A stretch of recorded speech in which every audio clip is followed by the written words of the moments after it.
Oh, hi everybody. It's been a while. It's been almost 300 times, perhaps. Welcome to Respawn Aim Fire, the Kick-Ass River Game Podcast from RAF. I'm one of your hosts, Adam King Leonidas, bitches, Gumbert.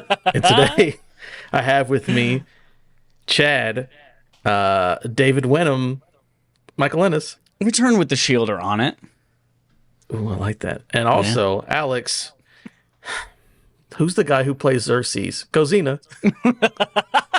Hey, what's up? Doing good. Are you referring to Xerxes from the movie 300 or another Xerxes? No, the one from 300. No, the Gotcha. Xerxes from that episode of South Park who likes to scissor. Yeah. Oh, no, shit. Hold on. I got it now. Alex, Michael Fassbender, Kozina. Because he's also in that movie. think... What was he in that movie? Yes, or there's a lot of famous people in that movie who weren't famous at the time. You're not confusing him with what's his face from Gods of Egypt. No, that's Oh, me. no. I'm King Leonidas. He was in it. He had long ass hair too. Gross. Yeah, Michael Fassbender's. I think he kicks the dude over the edge of into the cliffs, or he's at the front. I need to look this up. Hold on. Yeah, Oh he's in my that movie. lord.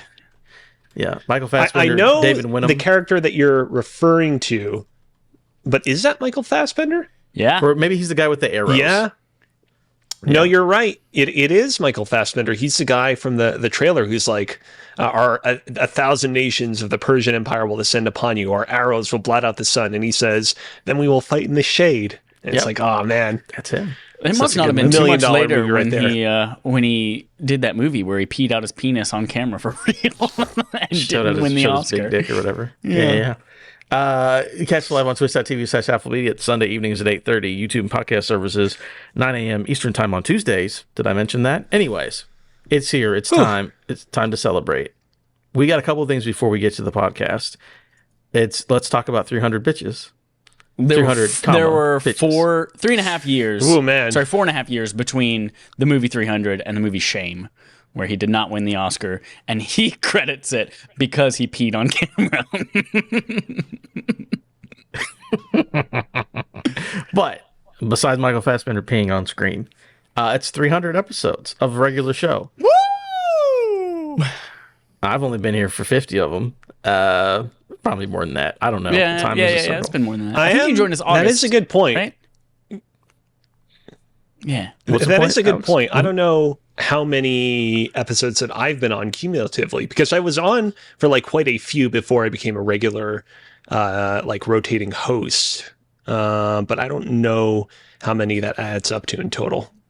Chad, have you been there? Well, I already said, have you been there for all of them? I know for a fact you haven't. I have been, let's see, technically, if you count like all of our side quests and things like that, we have many more than 300 episodes. And I'm going to SoundCloud right now to see how many tracks we have. We have 382 tracks. So that includes review discussions, barf episodes, all that kind of stuff. And I have been here for probably about 350 of those. 360 of those, yeah. Yeah. How are you feeling today on this momentous occasion? I am feeling like freaking royalty. Like I've got my raid ring here. I've got this wonderful medal proving how amazing I am, and I just feel like a generous god. No. Okay. I have a page of 300 quotes pulled up. So. Okay, I assumed it was. I assumed as much. Do you have a favorite? a generous god. That's my Xerxes impression. He's a really big boy in that movie. Xerxes. I'm a generous god. Although I always mix it up and I say benevolent god on accident. What is I am a benevolent god from? I'm Googling it. Yeah, you continue to Google. Is there any favorite moments, Alex? You haven't been here for 300, but I'll go ahead and say it. I love our coffee talk review because Chad was having such a good time. Do you have a favorite moment? Do I have a favorite moment? Like obviously, like there have been a lot of great stuff that has happened on the podcast itself. I think a lot of the game show segments that we've done have all been great. I will also say though, back when we would like weekly play video games together, there are some great memories from that as well. Obviously, being able to complete that one Destiny raid altogether was great. Yeah. Even though we couldn't complete the like harder follow-up version of it. It was great that one time we were playing Friday the 13th together, and the two of you jackals just left me to die and get killed by Jason in that boat. Yeah, that stuff was great. I can't find anything. There's like a thing says I am a benevolent god r/Raimi memes. But I can't. But then I click on it, and there's nothing Sam Raimi It or must be benevolent from god. Spider-Man 2. Is it? It has to be. No, I have no idea. I mean, when I click on it, it says I am a benevolent god is the name of it, and then it's just Spider-Man on front of the subway going, "Me and your karma." I'm a benevolent god, Spider-Man. Let's see. I have no idea what's going on with Chad today. I haven't listened to it, but you telling me about Holden having to sing that song as a penance for not playing a video game sounds pretty good to me. Yes. Joel in the chat says, my favorite RAF moments, Anthem. You guys remember Anthem? Mm-hmm. 2, Oh, yeah. Holden making an Animal Crossing themed wallpaper. I don't know if y'all remember this, but as part of your perks on patreon.com/respawnandfire, you get access to a whole bunch of wallpapers for your devices. And Holden drew one and like hardcore drew it like a little child, and it's Tom Nook, and it's fantastic. And yeah, we released that as a legit wallpaper for our Patreon people. So I don't remember this at all, to be honest. It's wonderful. It's wonderful. Y'all should go look it up. Patreon.com/respawnandfire. I will look that up. I will also say I did it for, I don't know, about 2 or 3 months. Anytime we did a Nintendo story, it'd be like the Holden Memorial. That's right. All That's my right. dumb names from the stuff I really like. I enjoy the things that I do personally. That's for me. What about you, Chad? Now that you've looked up the Spider-Man meme, anything for you? Yeah, I mean, I still have no confirmation that it is from Spider-Man. It's just like very loose links to it. Because I also saw something with like r/Thanos quotes too, but then there was no proof in there that it was him. But yeah, some great moments on Respawn Aim Fire. The one where I tried to figure out where the quote "I am a benevolent god" is from. That was a good one. That was a good one. Like I knew right off the bat within the first 11 minutes or whatever of the podcast, I knew it was going to be a good one because of that. Yeah, that was a good one. I do love the time that I made you laugh with my increasingly larger servings of soup. That fucking bowl of soup. And then you just bring it into the frame and just stare. God, what a good time. What a good time. Not even so rehearsed. Many good guests. Just total with the moment. We had good guests. We had y'all as guests, and now you're like here all the time, and it's wonderful too. It's soup's great. I do love this is behind the scenes. No one else would know it, but whenever my first show, Trevor was there with me, and I think as the file name, it's Adam and Trevor sitting in a tree. KSSING. No idea why, but it's funny to me. I love it. If you don't mind me asking, go for it. Do you remember what your first episode was about? Were you just invited on as guests, or was it like a barf review? I was there. Wasn't there like a kind of funny thing that went out like on Games Daily, and you got a bunch of guests from that? From that. Alex and Trevor were our very first Right. guests from that. I see. So it was under the same auspices that I first came on the podcast as well. I think one of my favorite moments was everyone in our like group of guests that we had at that point playing through Last of Us Part 2 all at the same time and like texting back and forth, and then having, I think it was like 7 or 8 people for a 2-hour Last of Us Part 2 spoiler discussion. And then like 2 weeks later, we did another one because we just had so much more to say, and we had like 4 other people on the podcast. Like that was good stuff. Very cool. So awesome that everyone came around and hung out and had a good time for 300 episodes plus. Was there another thing you want to talk about before we get into a bummer story for the beginning one? But was there anything else? Yeah. Then we're gonna fight in the shade. And it's time for Game On Game Show. The Game On a Gaming Show, where we play a game called Game On, the Gaming Show on a Game Show. Game. We've got a game. It's 300-ish themed. Not 300 the movie themed, but 300 themed to celebrate our podcast and how old we are today. The game is called Among Us. Gods Among Us. We're like gods now. Generous Gods 300. That's the name of the game we're playing today. And so what I've done, we have 300 episodes, 382 episodes, 300 episodes. I found a list of other things that have 300 episodes that we have now joined the ranks of. We are in the pantheon of these other amazing IPs that now have 300 plus episodes. So there's an article on Ranker. If you're not familiar with Ranker, it's just like big old lists of things and people upvote and downvote thing. And so now there are the best, all the best episodes of television, or all the best TV shows with 300 plus episodes ranked. And so I've made a game. It's kind of convoluted around 10 TV shows, the top 10 TV shows, plus one bonus one that I don't think anyone's going to get. So I made it a bonus one. So it's a game, and we're going through the top 10. Again, the category is TV shows with 300 plus episodes. Yes. We're trying to guess the TV show. The way that I've done this is every single one of these shows also has some kind of game made with that IP. So I am getting information about the game, and if there are multiple games, and I go to Metacritic and I find the one with the worst score and get information about that game, and then I'll tell you about that. You don't have to guess what game it is, because there are some of these, it's batshit crazy. You'll never understand like where they come from. But we're just trying to get like the general IP. What is this show? Identifying the show. Now here's the rules to this one. Some of these have some pretty good descriptions, and I want to make sure that I finish them all. So here's the rule. You all have to have some kind of buzzer sound that is unique to you. And when you think you know what it is, you make your buzzer sound to identify, hi, I think that I know what it is. And that person will go first, but after I read the description. So you can buzz in the middle of me reading, but you get one guess. And if you get it wrong, then it goes to the other person. Okay. And here's the other twist. If the other person gets it right, it's double the points.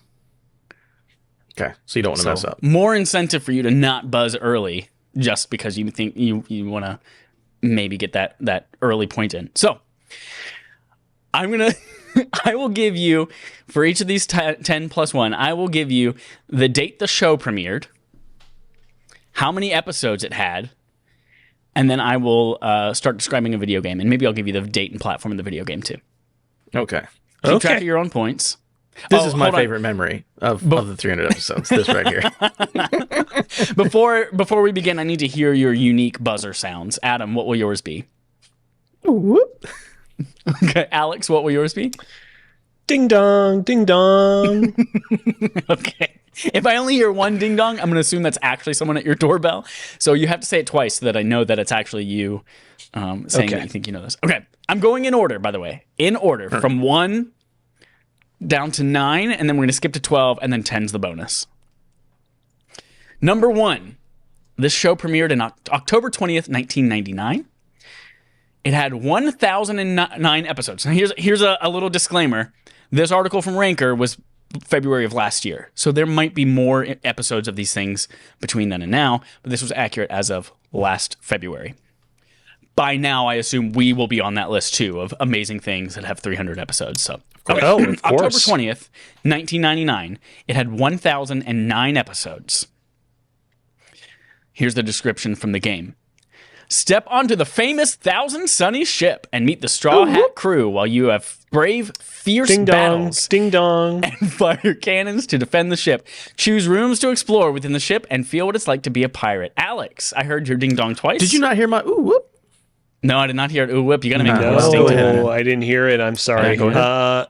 The show that you are looking for is a show that is still ongoing to this very day, One Piece. It is One Piece, yeah. The video game was One Piece Grand Cruise VR, which came out in 2018 for the PSVR. Interesting.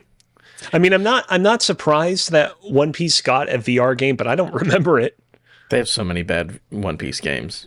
There was I'm a gonna go good one ahead that and, came out recently. There are a lot of One Piece games. In fact, there are 13 pages of One Piece games on Metacritic, and I had to go to find the worst one. I'm going to go ahead and crack this open. This is a Baja Blast Mountain Dew hard zero sugar seltzer. Adam also has one. We're going to be Baja Bros, and we're going to blast each other's asses.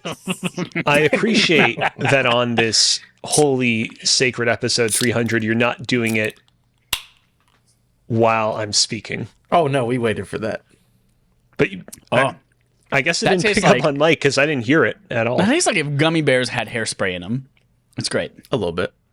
Adam, would you like to change your noise now to make it a little bit more notable and distinctive? Okay. All right, number 2. This show premiered September 13th, 2005, had 333 episodes. This game is not a video game, but a role-playing game. The role-playing game is set in the world of the TV series and focuses on an elite group of hunters who deal with supernatural threats ordinary people do not believe exist. Ding dong. Oh, someone's at your door, Alex. Oh. Ding dong, ding dong, ding dong. Oh, Alex. There we go. Sorry. Someone's really wanting to get in. I heard 3 ding dongs. Is it supernatural? It is Supernatural, yes. Wow, Specifically, there we go. the Supernatural role-playing game released in 2009. I definitely did not know that existed, so I kind of winged it there. So Alex now has 2 points, right? Is that correct? Yes. Good. All those NPD TMI points from Adam are now just like going down the toilet. All right, next one. December 17th, 1989 was the premiere of this show. As of last February, had 639 episodes. I think for consistency's sake, because I don't know if some of these are ongoing and some of them aren't, I'm just going to say had. Like, it had this many episodes. 639 episodes.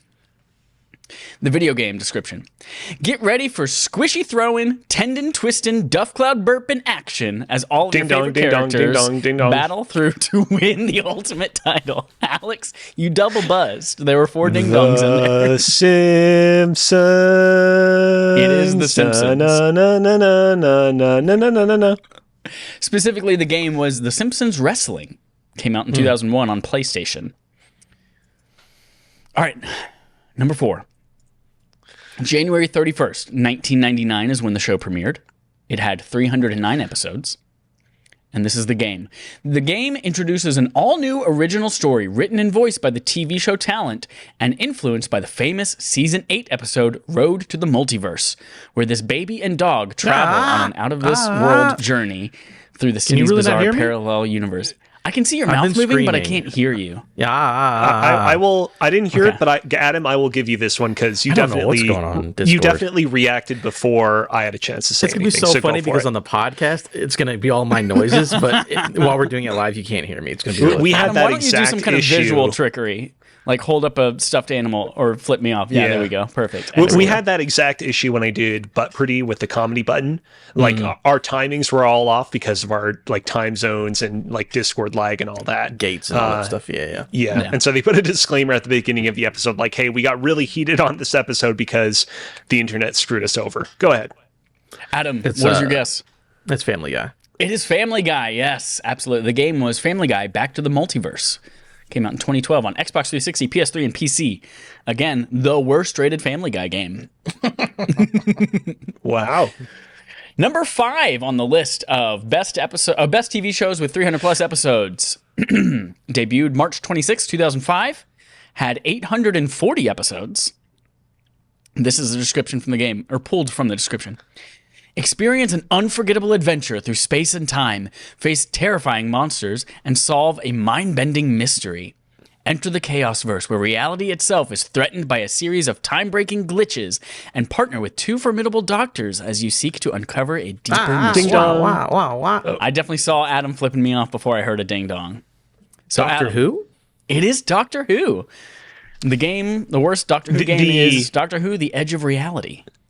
We're talking, of course, about the most recent like incarnation of Doctor Who that like rebooted in 2005, right?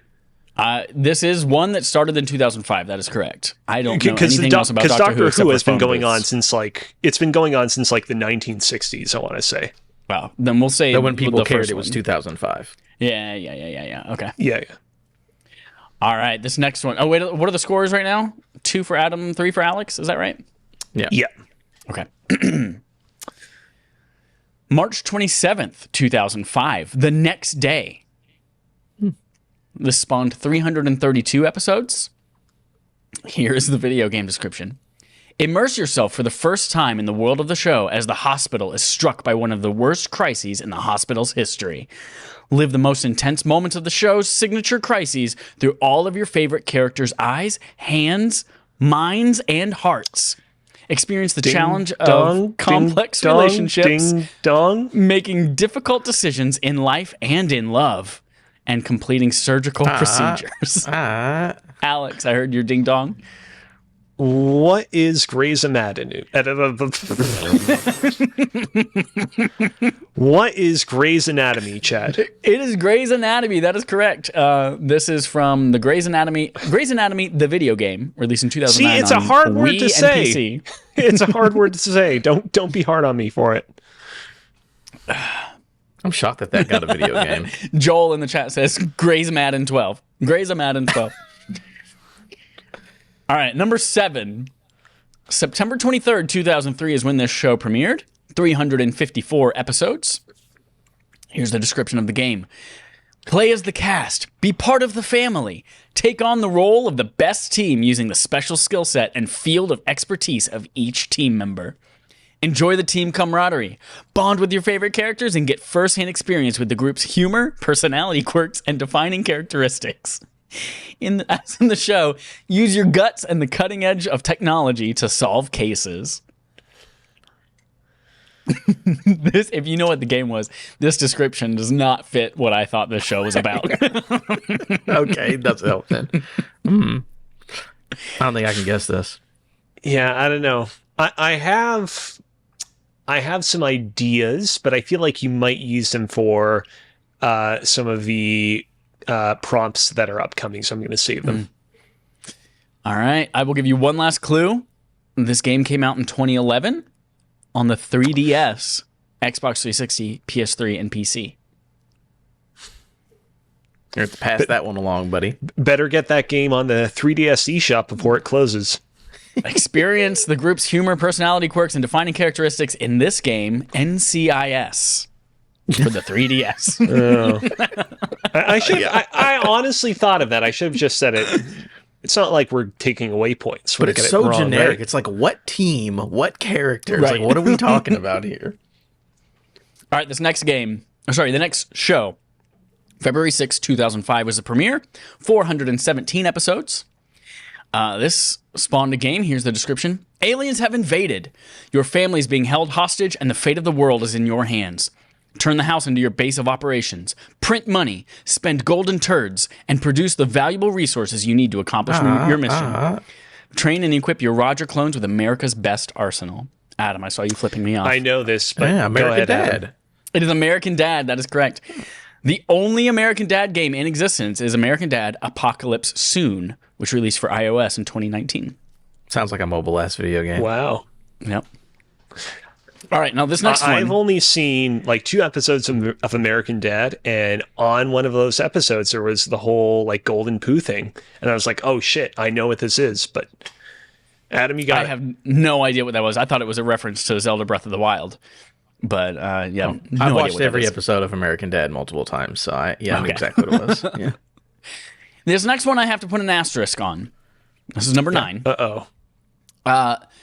There was no video game specifically for this show, but there is a video game for a show in the franchise. So that's what I went with. Okay. This show debuted in September 20th, 1999, had 434 episodes. Here's the description for a game in the same franchise. Partner with Detective Briscoe as you scour the crime scene for clues, follow leads, and interrogate suspects. Arrest the murderer before time runs out and Lieutenant Van Buren takes you off the case. Once you've got the killer in custody, you'll team up with Assistant DA Serena Sutherland to present a compelling case that'll convince the jury to return a guilty verdict. Adam, I saw you flipping me off. Yeah. So I just have to guess, like 99 Obviously, some kind of court drama. So I'm going to guess Law and Order. Do you have anything else that you might want to continue SVU? saying? It is Law and Order SVU. Yes, that is correct. That's correct. That is the show. The franchise Law and Order, however, spawned a video game called Law and Order: Dead on the Money, which came out in 2022 on PC. What? Yes. Wait, 22, no, huh? no, that's wrong. That's wrong. Hold on, because this was an old ass looking video game. Hold on, Law Okay. and Order: Dead on the Money. I had to have written that wrong. 2002, not 2022. Sorry, 2002. Now, Chad, do you have a tiebreaker? Because right now, both me and Adam are tied at 4 points. So here's the thing. The game ends with the next question. That is the final one, number 12 on the list. And then there is a bonus one that I don't think anyone's going to get, so it's worth 10 points. Okay, let's go. All right, number 12 and the final one in the game proper. Show premiered September 12th, 1954. Ran for 598 episodes. Here's the description of the game. Your companion has come to symbolize trust, loyalty, and friendship. And now, everyone's favorite pup is back in a wonderful educational title that will capture your child's imagination. Ding dong, ding dong. Ooh, I heard a ding dong before I saw the fingers. It was close, Okay, though. go for it. Alex. Lassie. It is Lassie, the 1994 PC game. Also, 598 episodes of that dumbass dog show. People had nothing would better watch to do. fucking paint dry back in the day. Right? Yeah. That was one of my mom's favorite shows. She loved Lassie. Yeah. Whenever, as a kid, whenever I would see Lassie on TV, I'd be like, "Look, Mom, it's Lassie! It's Lassie!" There Yeah. were not 598 different types of like emergencies or disasters that could have happened way back They then. figured it out. You got Little House caught on in the a Prairie well. worked for 25 seasons. They can figure it out. Oh my God. Dumb. All right. Here's the bonus one. This is technically number 10, but I didn't want to include it in the main game because I don't think anyone's going to get this. But you might. I don't know.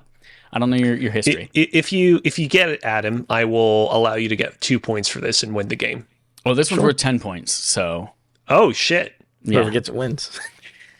All right. This show has an ambiguous date of 1971. Let's just say the Wikipedia page did not list the actual date. It just listed the year, and I didn't choose to look further. 1971, 302 episodes, barely in our corner there. This is a board game that spawned from Okay. this show. This is a great person-to-person game for young and old. The generation gap may show up as loaded questions are asked by the MC and players write their opinions in response. No names are given to when the responses, some serious, some humorous, are read off. The object? Match up the response to the person you think the most likely to have said it. Oh yes, Archie's or Edith's response is put in by the MC, and you can also score if you guess what he said. You'll find some players are much more like Archie or Edith, and that you can't tell the difference. Oh, Adam, I heard you, Adam's and I got saw it. you. Oh, God. What is the name? Ugh. I know it's like Archie Comics or Riverdale or whatever. I don't know. the problem is, I feel like I've played this board game at some point. Like its rule set sounds very familiar, but I can't put a name on it. If it's not Adam, that if dumb you kid can't who make a likes guess, then it hamburgers. goes to Alex, and he gets 20 points if he gets it right. Yeah, I mean, he'll win. It's 20 crazy, I points, know. okay. Go for it.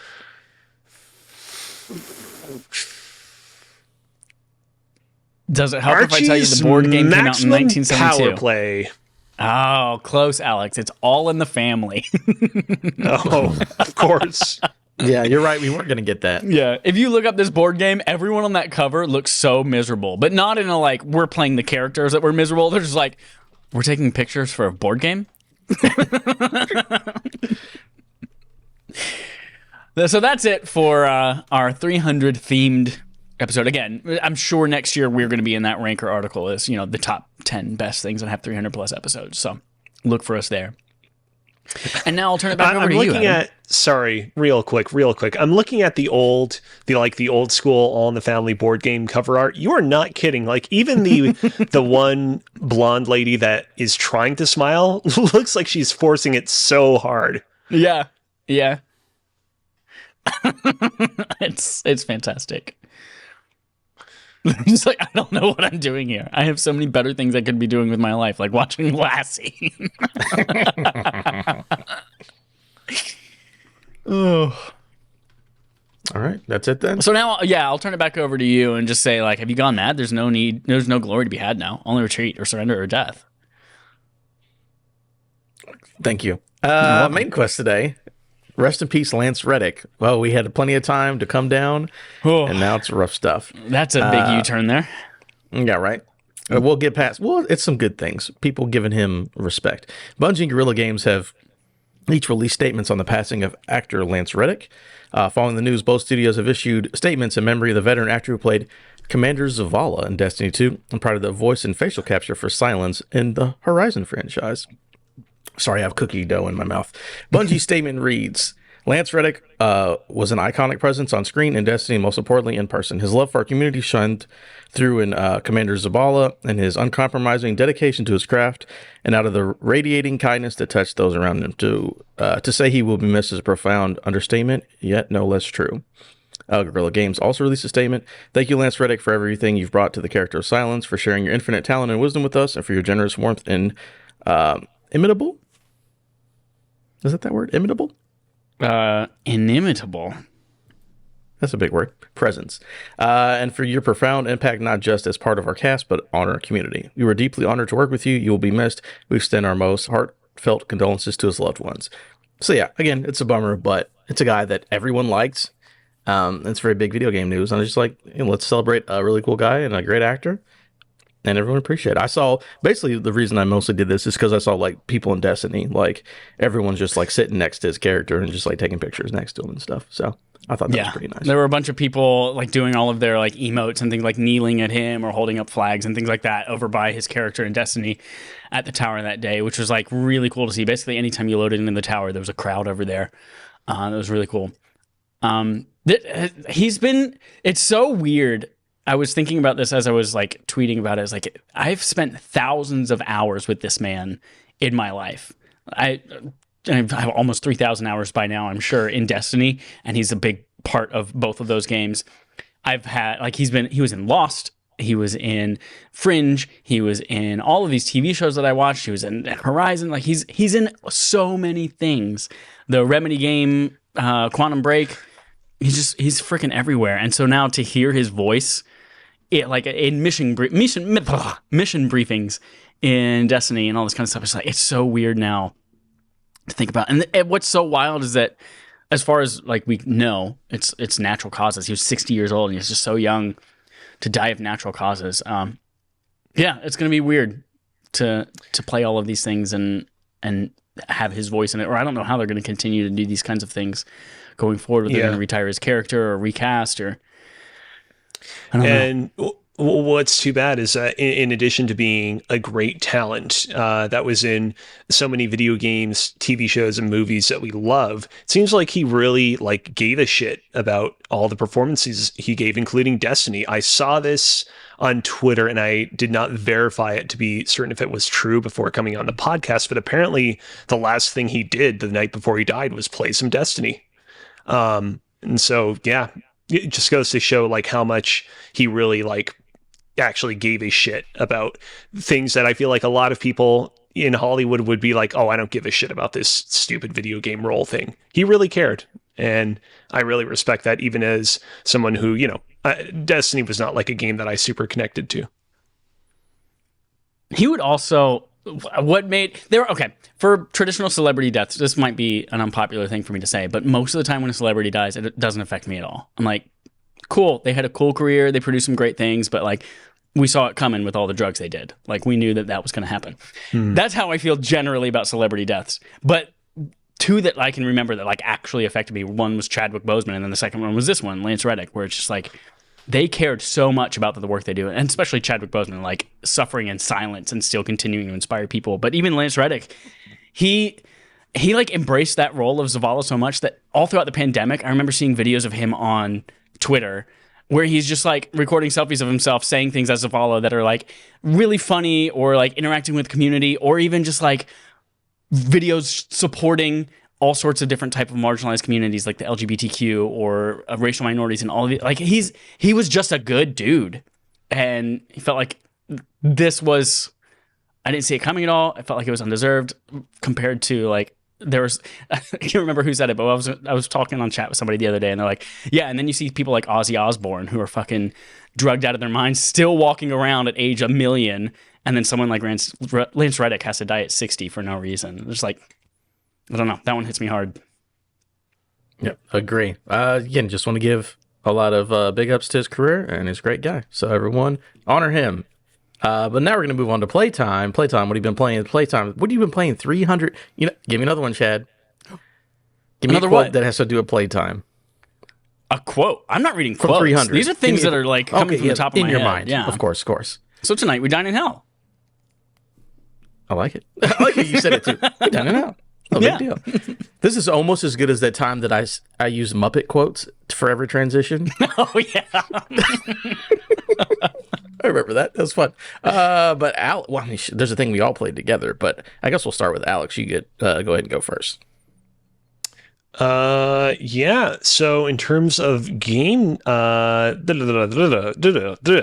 on. You took me a little bit off guard, shifting the attention for the segment to me all out of the blue. For playtime, there are two things I've been playing this past week. Thing number one, I'll get this out of the way real quick, because the other thing we've all been playing is I have been checking out the Wario Land games that were released prior to Wario Land 3, because of course Wario Land 3 is our barf game for the month of March, and I figured, you know what, in the tradition of me like playing through Bayonetta 1 and 2, when I only needed to play through Bayonetta 1 for that month's barf, or playing through Doom 2016 and Doom Eternal for last month's barf, I'm going to check out Wario Land 1 and 2 as well. And I have decided that I am not going to be finishing them, and I will keep my thoughts on them short and sweet on this particular podcast, because I'll go more in depth into what I thought of them on our actual barf episode proper. But basically, the long and short of it is they feel a little bit prepubescent. They don't feel like they're quite up to snuff with the Wario and Mario themed platformers that I know and love from throughout Nintendo's catalog of video games. And I just decided, you know what? I could spend like 3, 4, 5 hours playing through these games, because they're not that long. They're like Game Boy and Game Boy Color games. But, you know, I have a life that I gotta leave. Not a life I gotta leave. That sounds Alex, real you dark. have so much to live for. Please do not. I have a life that I gotta lead. I got games that I gotta play. I got shit that I gotta do. I will forego completing these games so I can get around to Wario Land 3. And I'll leave it at that. The other game that I have been playing is a game that I know that you, Chad, and you, Adam, have also had an opportunity to try out this past weekend. And it is a little game from a publisher developer called Blizzard called Diablo IV. Oh, fresh meat. That's from the butcher from Diablo 1. What's the going to town? I'm going to town. I'm returning to town. that's the witch doctor from the male witch Damn doctor it! I from thought Diablo we were 3. done and over with that. Still, No, listen. now that reminded me, I got to find the video for you guys so you can hear it.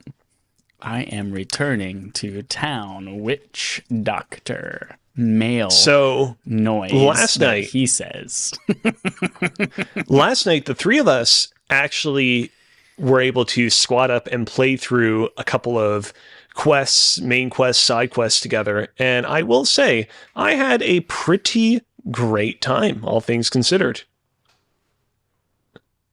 You guys are very stone-faced. Sorry, I stumbled on a 30-minute long video called How to Catch a Witch Doctor. And there are like What are you child mentioning? sacrifice, the miracle child, financial support. Will Peter find Chad, the witch doctor accused of something? Interesting. That is not what I thought I was going to find. Chad, I think you should close that browser or you're going to get a virus real fast. Woo. Sorry. Yes. Ghost.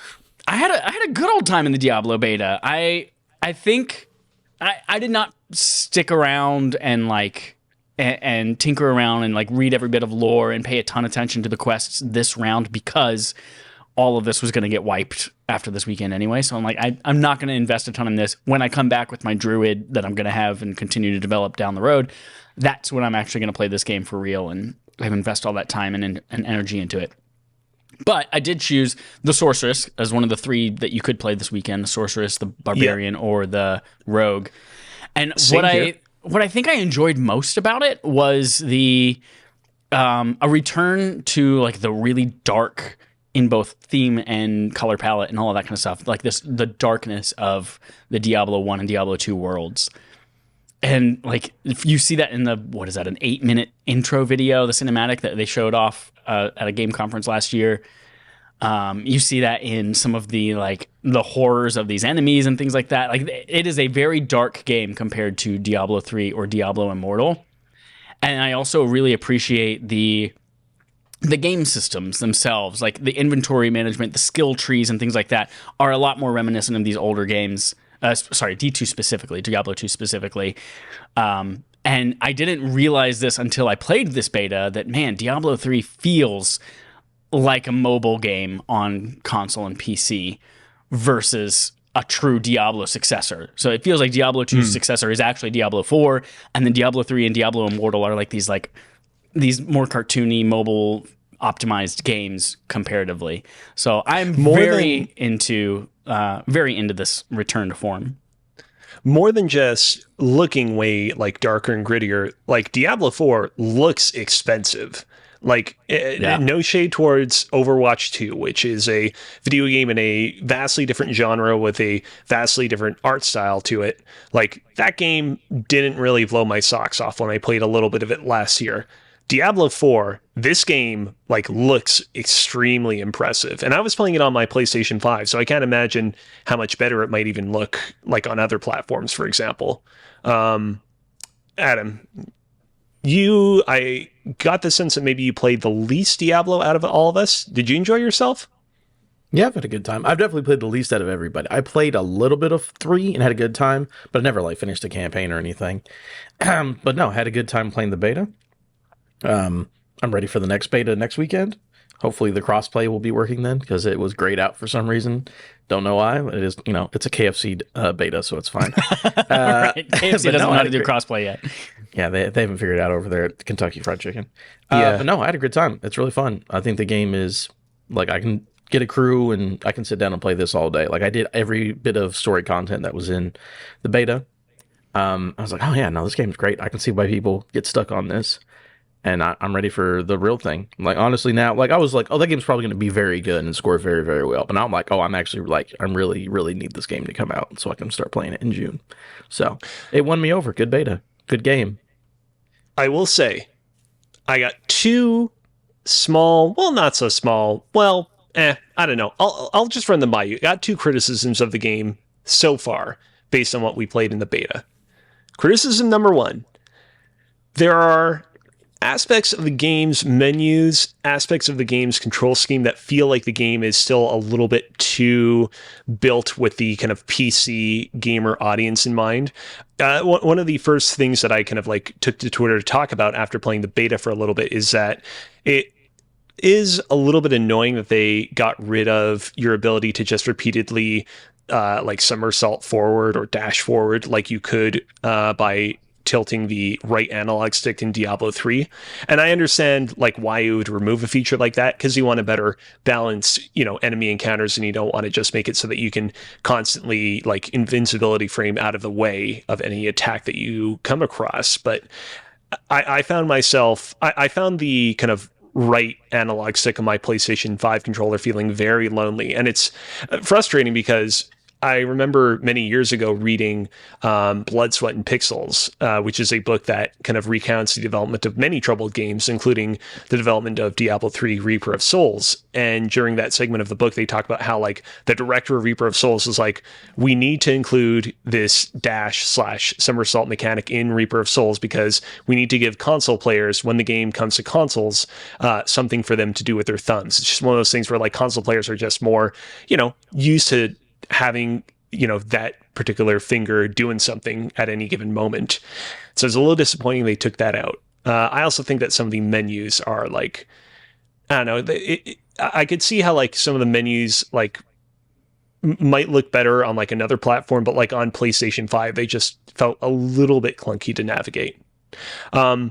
Other criticism I had, and I will forefront this by saying that I can see how some people might not really take issue with this, but one thing that I really loved about Diablo 3 was that as I was playing through that game's campaign, at any point, I could go into the menus and make the game as easy or as hard as I wanted it to be, and whatever kind of gradient of difficulty there was in between that.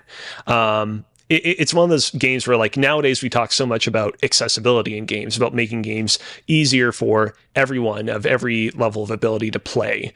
And that's one of those games where it's like kind of like incredibly accessible by accident, by virtue of that. Playing through this game, there are only 2 difficulty options available to us right now. There's like normal and hard, and you might as well call them like hard and even harder, because that's what they felt like. I had to actually scale it down to normal to beat the final boss thing of like the first act of the game so I could complete that ahead of tonight's podcast. And even there, it was like a real challenge. And so I hope that, further on down the road, they introduce more like of a difficulty option gradient like Diablo 3 had, even if that means that, I got to earn less experience points, earn less money, gain less benefits from doing so. I appreciate the ability to like scale it down to super baby mode or super hard mode, depending on my mood.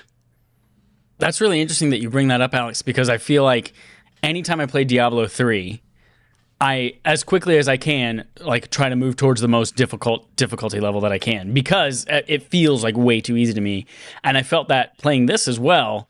And I started on normal. I was like, damn, I'm just like one-shotting everything. So I didn't play the whole demo. So maybe by the end of it, as you start to level up and you kind of hit more of that plateau in leveling, that might become more difficult. I kind of hope Diablo 3 had a ridiculous number of difficulty levels. I think we were talking last night. It was like, I think it's like 20. It's 20 because there are like the 4 non-torment levels, and then there are like 16 torment levels. Yeah. I don't think we need 20. So I hope that they pare it down a little bit. But yeah, I think like 4 or 5 that are unlocked from the beginning. Because I think that was part of the frustration too, is that like we only had access to 2 of them from the beginning. And then you have to get to later acts or beat the game and do certain things in order to unlock other difficulty levels. I think that might be a little bit more of a solution that still gives you that range of difficulties to play on, but not like, why does Torment level 13 matter? Like, why am I playing on Torment 13 out of these 20 levels? That's weird. All right, very good. Was there anything else, Alex, or is that it? That's pretty much been it. I also I played a little bit more in Diablo 3 as well. I got through hardcore mode as a witch doctor, Chad's favorite class of character. Albeit it was a female witch doctor, so I didn't get to experience that iconic phrase. I guess that's what she said. I largely listened to podcasts and watched movies while I played that game. I actually watched Sunshine, the Danny Boyle movie, while I played some of the Diablo IV Beta a little bit earlier today. Good movie. I get why people take issue with its third act, but that's a good movie. True story. That is the movie that convinced Kevin Feige that Chris Evans can play Captain America. Yeah, I mean, because that would before make sense. He'd only done comedies, like not another teen movie. But that movie showed them that, hey, I can do serious roles too. And like, oh, maybe you are good for Captain America. He did Cellular. Let's not forget that action romp. Jason Statham's first movie. I don't remember Cellular. It's a good movie. And I'm sorry to delay the two of you getting to your playtimes, but what's really funny about the whole Chris Evans casting thing there is, of course, an integral part of Captain America's backstory is that he's frozen in ice for like close to like a century or whatever. And in Sunshine, Chris Evans has to go through like so many like ice and like freezing related levels of torment in that movie. Like true. at one point, he straight up just goes out into space without a spacesuit and somehow survives. So Yeah, they just wrap that him up. makes perfect sense, actually. Yeah. I'll just go mine quick because there's not much. Played the Diablo beta, had a good time. Had to buy a chicken sandwich that gave me diarrhea, but it was all good. You know what's weird about that chicken sandwich too? Like, this is very much the chicken sandwich KFC game, but it was not available on the KF console. Remember that? It has like a drawer for chicken. You warm the chicken in the drawer on it, and it also has 4K, 240 hertz output. Interesting that you couldn't do there. But I also played more Dead Cells. Nothing there, but I said Dead Cells KD. You know what the KD is? Kick Kat dicks. Dennings. I killed Dracula. Oh, Man, Proud after of that you. Castlevania stuff. Well, I killed Dracula once. Basically, it's really, really cool. Again, Dead Cells, amazing game. The more I play that game, now that they've had all those updates, I'm like, oh, every indie game ever is in this video game. Like, I just unlocked something from Hotline Miami and Risk of Rain. Like, literally every indie game of all time is in that video game, which is cool. But I was doing the Castlevania stuff, and I helped Simon Richter or whatever those kids. I Simon saved one of Belmont them. and Richter Belmont. Yeah, I think it was Richter that I helped out. And then Alucard was there and like, all right, go fight my dad. And I took pictures of this on Twitter where it's like you go in the throne room and he's sitting, like he's holding the glass of blood and he's sitting and it's like, what is a man? Like, that's all there. And then I fought him. And I'm like, oh, cool. It was really tough fighting. I beat Dracula. And then he becomes like final Dracula and then he killed me. He becomes a big monster with a bunch of wings. I was like, oh, Lord. But great game. Dead Cells, I'll keep playing it. It's wonderful. Castlevania stuff's cool.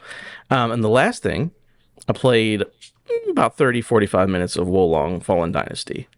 Oh, Elden Lord playing another Souls-like.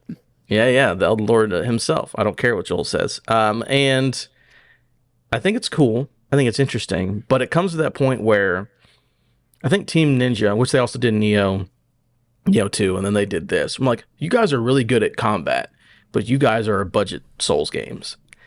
Because like this game, ugly. Holy hell. It's like the characters' designs are cool. It's like, that's like it's a weird tiger monster.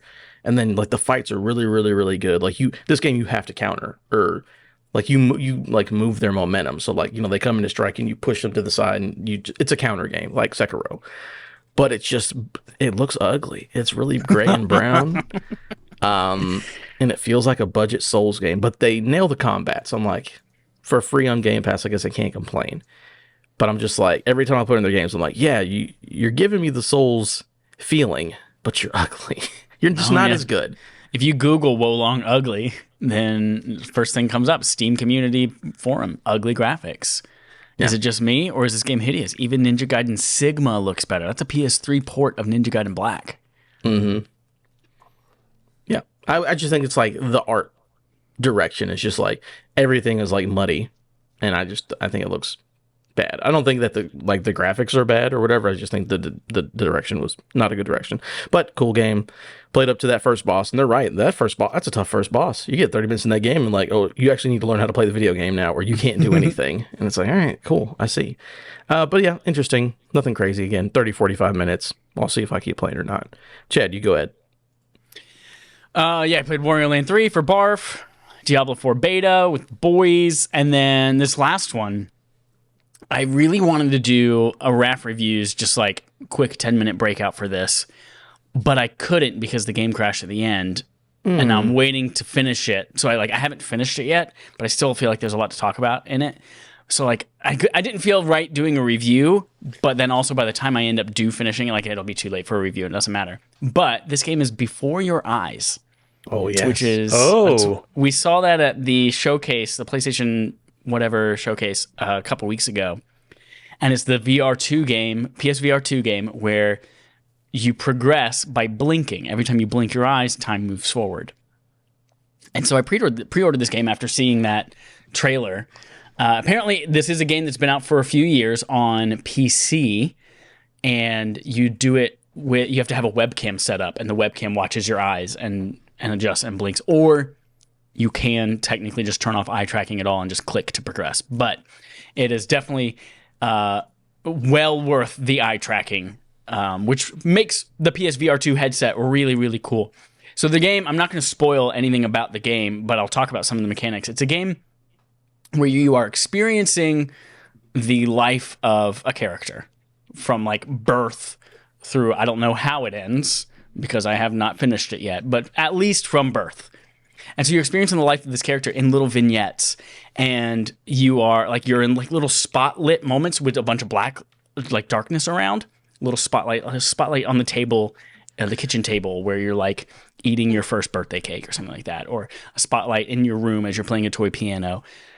And like all interaction in the game is done with your eyeballs. There are like little points of interest that you can look at, and a little eye icon will appear, and you blink to then like expand that little vignette to like, oh, I was at the table, but I come over here and I blink, and that like shows me mom at the refrigerator and what she's doing over there. Or eventually, after you've seen a set amount of a scene, there will be a metronome that pops up. And if you blink during the metronome, it jumps to the next scene. So what I love about this thing is, one, it's a great use of the PSVR 2 headset and the eye tracking. I think that's a really like ingenious use of it to progress time. But two, the way that you're doing this is you're experiencing this life of this person, and you're making choices about how they choose to respond to things that actually matter in the course of the game. Like the way this person grows up depends on things that you look at and blink at, and whether or not you choose to blink at certain times. And there are moments in it where like you want to experience so much. Like you are in a moment with somebody that like, this is a really cool heartfelt moment. I'm getting goosebumps just thinking about someone. Like, this is a really cool heartfelt moment. I want to stay here as long as possible. I want to finish overhearing what mom and dad are arguing about in the next room because it's like really heartfelt. Or I'm spending a moment with a person that I really enjoy their company and I just want to be here as long as I can. And my eyes are just glued open, like, do not blink, please, dear God. And then you blink and it's gone. And you're like, fuck.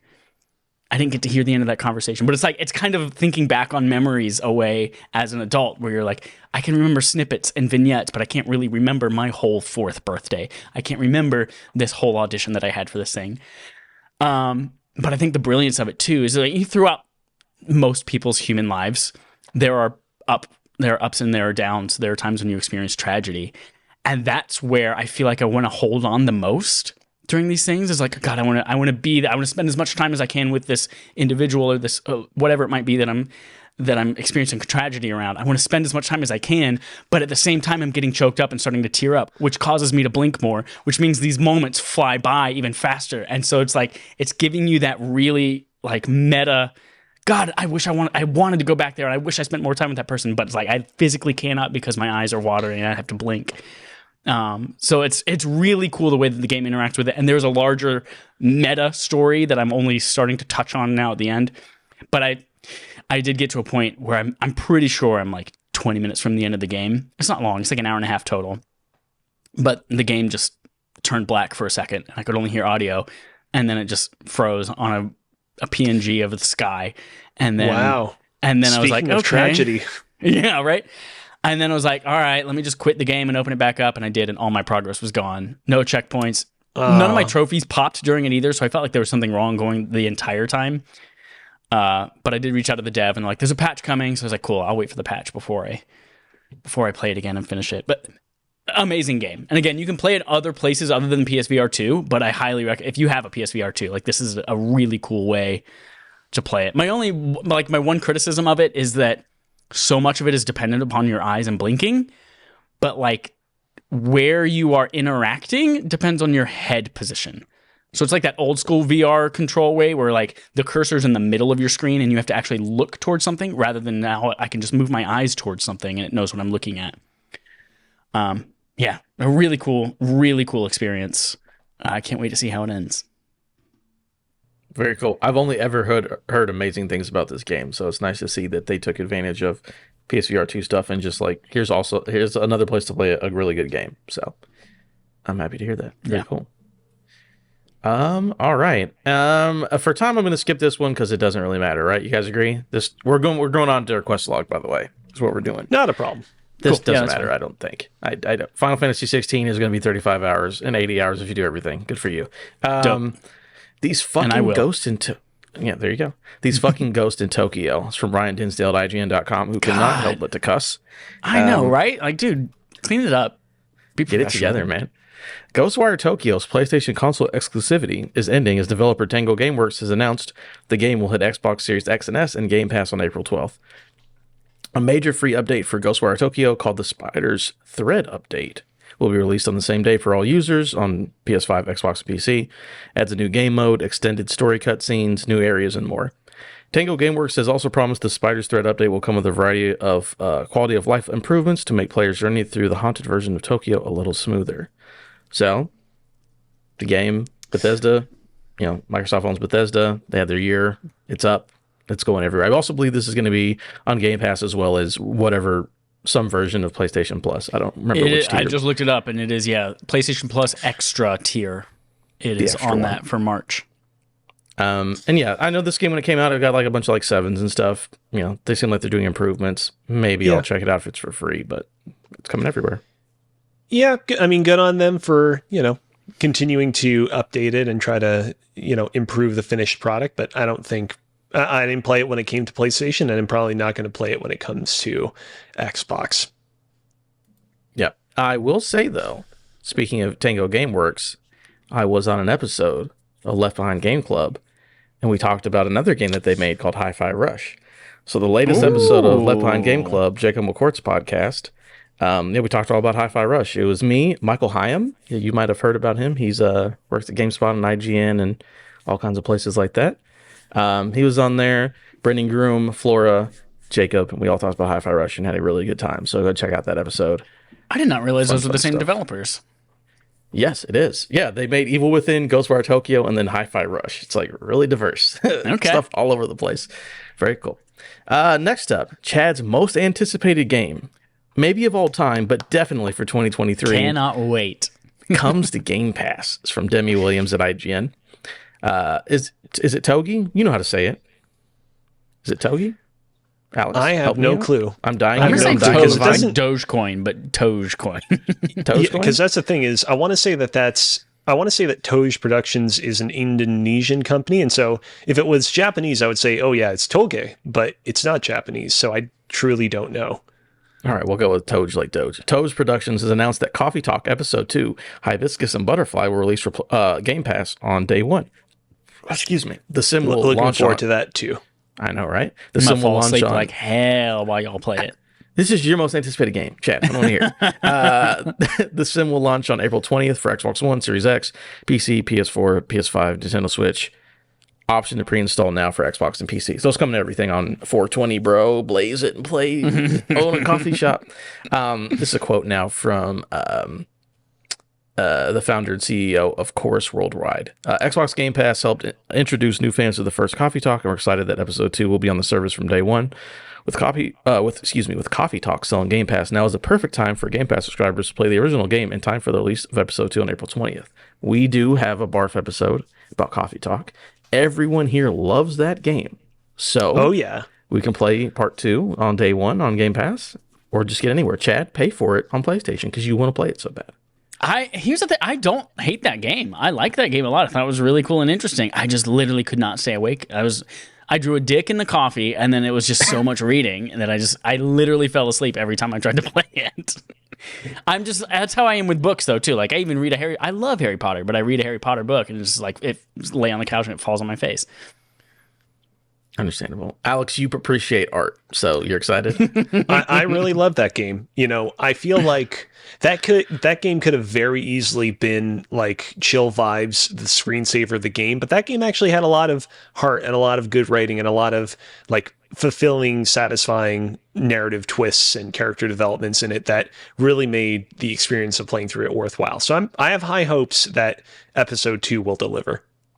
Yeah, before we did that barf, I would have not cared. But after we did it, again, I'm somewhere between you two. I actually did like the game a lot, but now I'm absolutely going to play it on Game Pass for sure. I will draw a penis in Chad's memory in the coffee because that's what he does. All right, next up. Player buys every Wii U and 3DS game. Somehow it's not Alex Kozina. It's from Jordan Midler, VGC. Popular content creator Gerard the Completionist claims the entire collection of, again, Gerard the Completionist bought every Wii U and 3DS game because the stores are coming down. He claims the entire collection amounted to 866 Wii U games and 1,547 3DS games. This equated to 1.2 terabytes of Wii U games and 267 gigabytes of 3DS games, DSiWare, and DLC. Real funny thing here. I love how every Wii U game is 1.2 terabytes. It's like, just right. It's like a hard drive on a next gen console. That's like 3 war zones. basically. The entire collection cost Khalil, which was the completionist, $22,791. Took almost an entire year to complete. Khalil said he raised the funding for the purchases via sponsorships and will be donating the completed collection to the Video Game History Foundation, a nonprofit organization dedicated to preserving history of video games. From March 27th, it will no longer be possible to purchase games on the Wii U or 3DS. As revealed by VGC analysis, up to 1,000 digital-only eShop games will effectively disappear for good once 3DS and Wii U eShop transactions end. I think it's really cool. I like Gerard, and he does cool stuff. This is really a cool thing, especially donating it to the Video Game History Foundation. Upsetting that Alex didn't beat this man to the punch. You know, when they announced that the 3DS and Wii U eShops were going to be closing, I actually wrote down a list of every single 3DS and Wii U game of note that I wanted to download from both console stores. And I'm not kidding when I say that the like final tally for the price it would cost me was like somewhere in like the 2000s in terms of Canadian monetary value.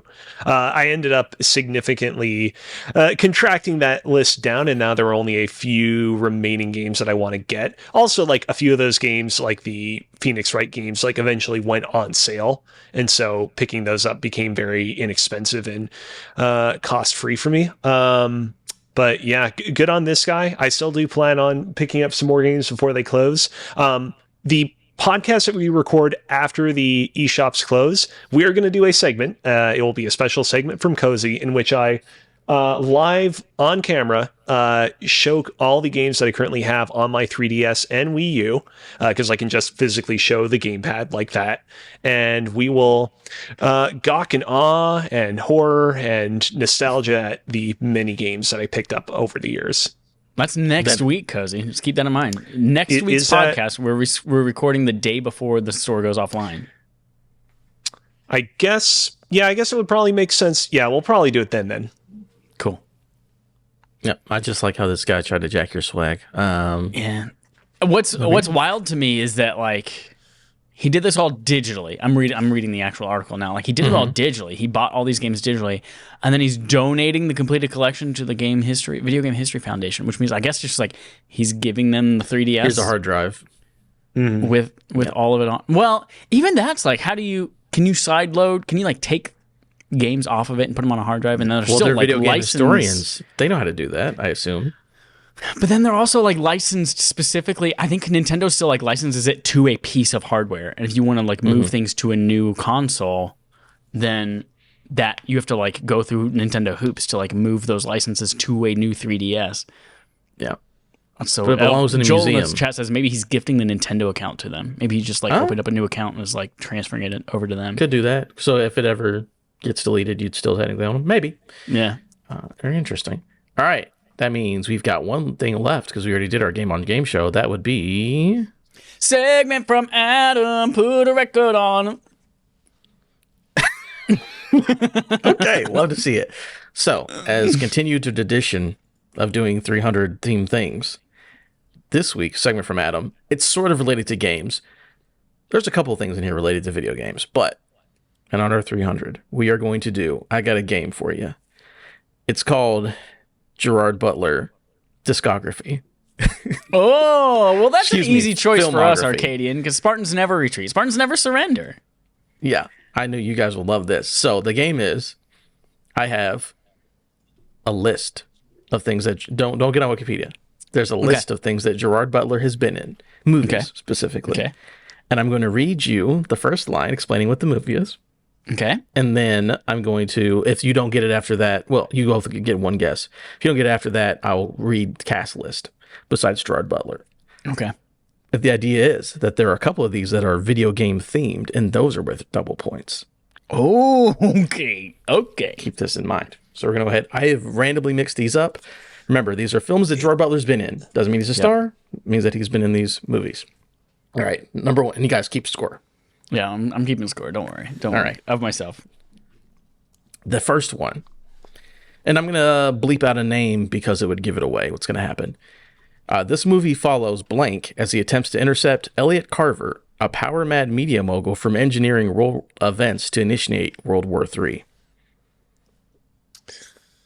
These are all movies, by the way. There's no TV shows. These are all movies. Okay. It follows blank as he attempts to intercept Elliot Carver, a power-mad media mogul, from engineering world events to initiate World War III. Do you need me to go on to the cast list? I do. Ding dong. I don't. We didn't establish how to buzz in, but I hope you'll accept that. You can just say it. Is it Geostorm? No, it is not Geostorm. I am sorry. Can we go on to the cast list? Starring Pierce Brosnan, Jonathan Pryce, Michelle Yeoh, Terry Hatcher, Judi Dench. How many times am I allowed to guess per question? I'll give you 2. Okay. Is it Olympus Has Fallen? No, it is not. All right. Well, I'm out. Chad, it's up to you. Is it Gamer? No, it is not. Is it? You guys are kind of embarrassing me here. I'll read the first name London on the cast list again. No, I literally said Pierce Brosnan. I know, and I can picture them both together, but I can't think of any other. It's just Gerard a movie Butler he's in. movies. I didn't say he's starring in it. Yeah. Pierce Brosnan. This is Tomorrow Never Dies. It's a James Bond movie. Oh fuck! That's so old. This was Tomorrow Never Dies. Came out in 1997. The only reason this is like I was his playing second Pokemon on the couch watching I didn't Jurassic expect Park. you to know it. The reason I picked this one specifically is that Gerard Butler's character is named Leading Seaman, HMS Devonshire. So he's just a dude on a ship, but he's the leading seaman, which I thought was very funny. He was the sperm that got that egg first, the leading seaman. I'll say this, Adam. That was an inspired choice. I wouldn't have thought that you would have gone with a big franchise movie like a James Bond for this particular game on game segment. But yeah, that was an inspired choice. This is a segment from Adam. This is not a game on game. This is a segment from Adam. Segment from Adam. Got it. Yeah. Also, I believe there's a Tomorrow Never Dies video game, so I guess that would have been 2 points. There is, yeah. And remember, he's not the star in all of these movies, but he is in all of these movies. Some of them he might be a star in. All right. Okay. No, he's always a star. Yeah. Anytime you see Gerard Butler, he's a star. All right. Next movie. The story centers on a bounty hunter hired to retrieve his ex-wife who has skipped bail. It was released in 2010. It stars Jennifer Aniston. I feel like it has Katherine Heigl. No, Jennifer Gerard Aniston. Butler. Oh. Jason Sudeikis. Any guesses? No, that's a Jason Bateman movie.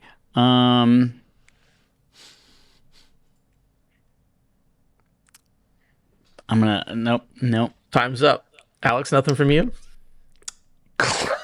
You're over there giggling. Clash of the Titans. It's not Clash of the Titans. I was just trying to think, what's a 2010 movie that he would have starred in? Yeah, Jennifer And Aniston Clash of the is not Titans in came Clash up of the in that. Titans. It is The Bounty Hunter.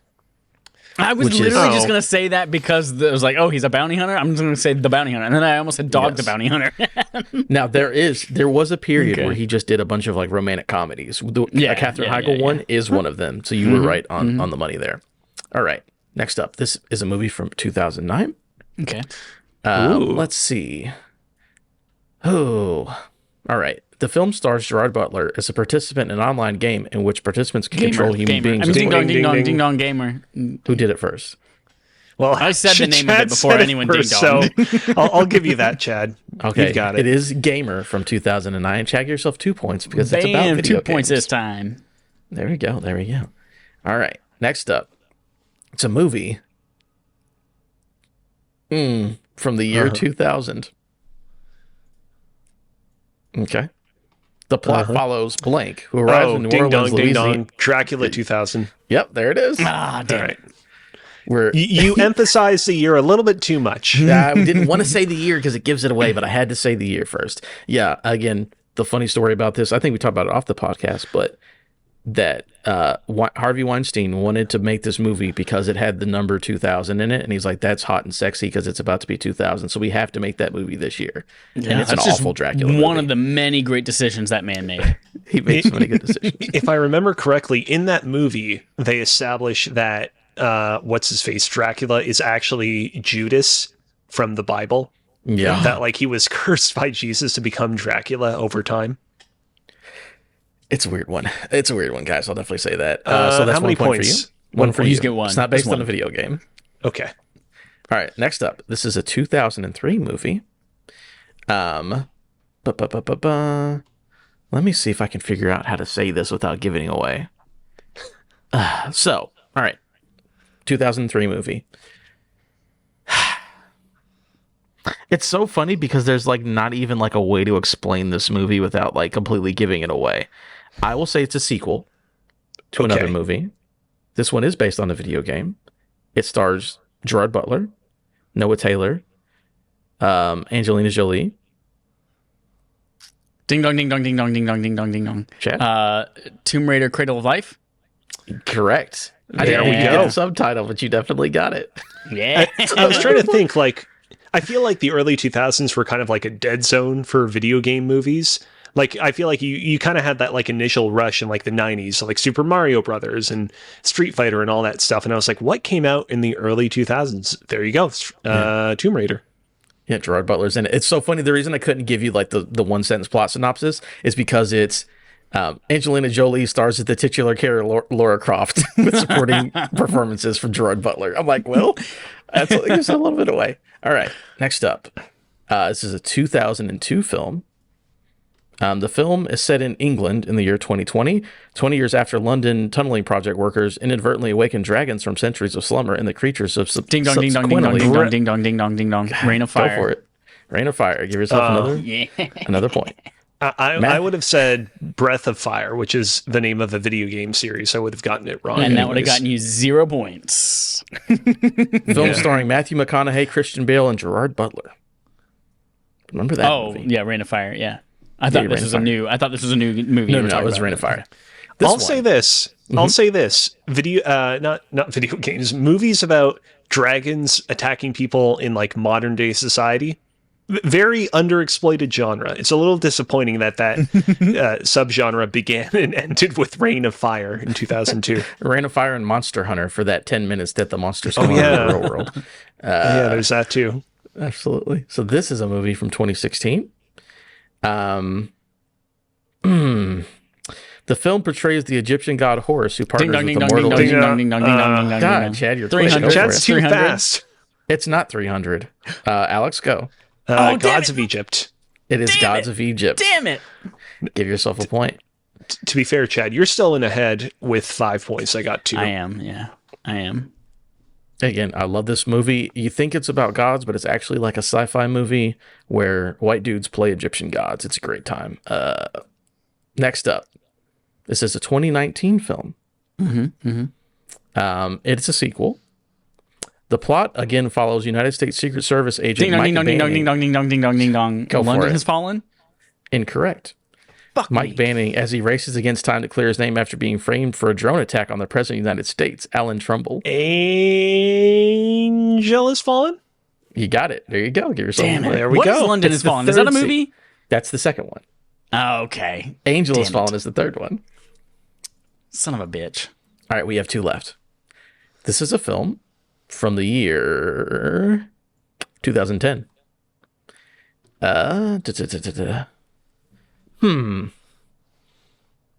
See, this is so hard. They just don't give me... Okay, the story takes place in Berk, a mythical Viking village. Blank, an undersized teen wishing to become a dragon slayer like the other Vikings, injures a rare night fury dragon but is unable to bring himself to kill it.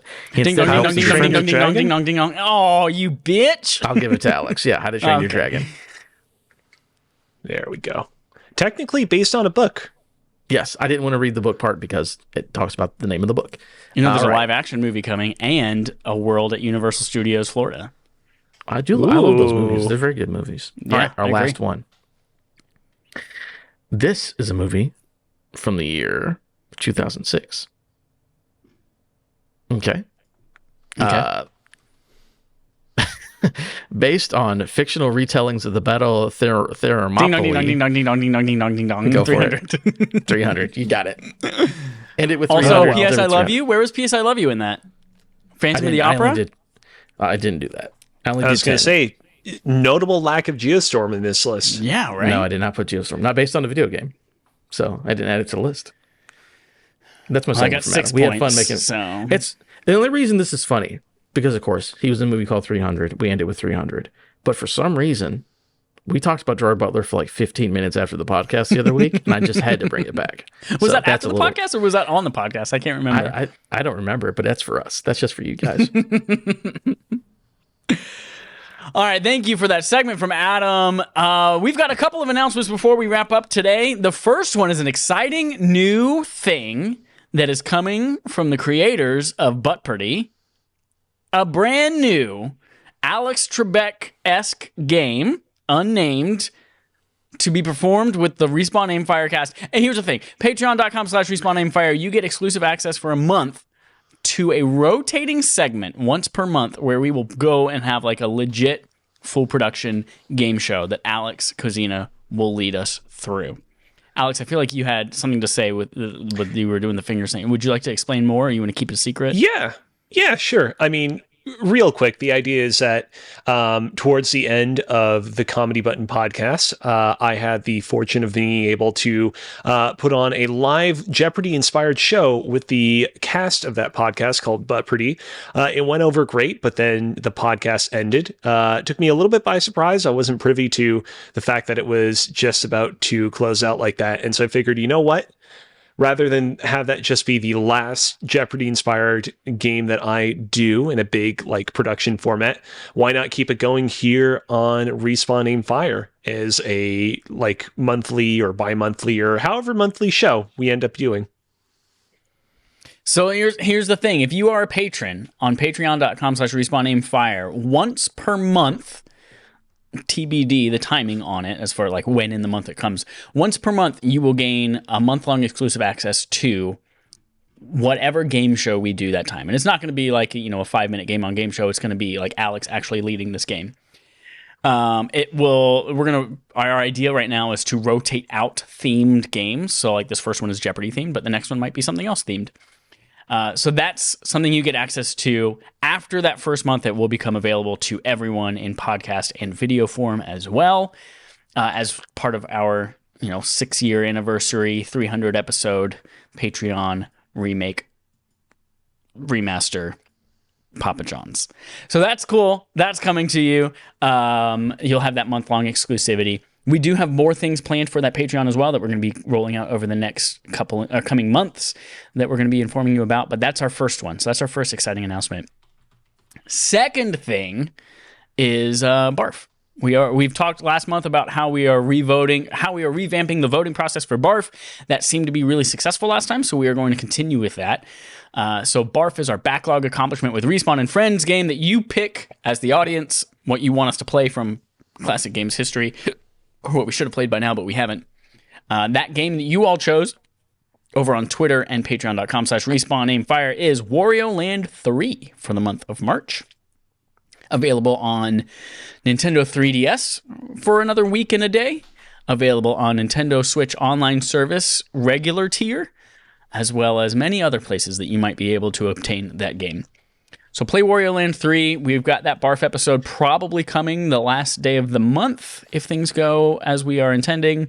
So keep that out, and then keep an eye out in the coming days on patreon.com and Twitter for our poll for next month, for April. Am I forgetting anything else? I think you're good. I think it's everything. Yeah, I think that's it. Cool. Well, Alex, thank you again for joining us as a RAF regular. If people said, man, that Alex guy was real cool, I want to follow him elsewhere, where can they follow you? You can find me over on Twitter at Alex Kozina, AlexKozina. And I just want to say thank you guys again for having me on the podcast. Thanks for, bringing me on, making me a RAF regular here on the show. I really didn't know if you guys were going to kind of accept me as a regular when I pitched being on the podcast in a more regular format. And I'm glad you took a chance on me. So thank you for that. Here's to 300 more until we get burnt out. I will tell you, Alex, I've had plural conversations, unprovoked by me, where listeners of the show have mentioned to me how great of an addition you are to the regular show. So thank you for joining us. Thank you. No one ever said that us. about me, so very good on you, Yeah, Alex. everyone's like, God, I guess Adam's got to be Adam. here. But You hate to see it. all right, folks, that's it. Until next time, here's our usual sign off. This is Sparta.